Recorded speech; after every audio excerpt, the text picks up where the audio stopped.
బొత్స గారేమో 9 మందిని బహిష్కరించామని చెప్తున్నారు. ఆయన మాటే తీసుకున్నట్లయితే ప్రభుత్వం మైనార్టీలో పడింది. నిజంగా ప్రభుత్వం మైనార్టీలో పడ్డప్పుడు చంద్రబాబు గారు ప్రతిపక్ష నాయకుడిగా ఆ సమయం కొరకు కాసుకొని ఉంటారు. అసలు ఇంతకంటే సమయం ఇంకేముంటుంది? చంద్రబాబు గారు ఇప్పటికీ పెరేడ్ చేయమనేవాడు, గవర్నర్ దగ్గరికి పెరేడ్ చేసేవాళ్ళు, ప్రభుత్వాన్ని వెంబడే అసెంబ్లీ కాల్ఫార్ చేసి మెజారిటీ నిరూపించుకోమని చెప్పవలసిన పరిస్థితి ఉంది. చంద్రబాబు బాధ్యత అది నిజంగా ప్రతిపక్ష నాయకుడిగా.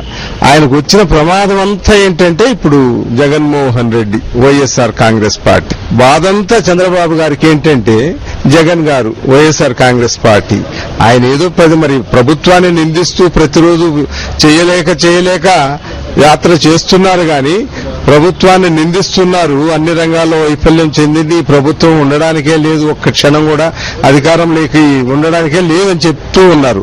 నిజంగానే ఇప్పుడు ఆయన చెప్పిన పరిస్థితి వచ్చింది. ప్రభుత్వం నిజంగా అధికారంలో ఉండవలసిన అసలు అర్హత లేదు ఈ రోజు మైనార్టీలో పడింది కాబట్టి.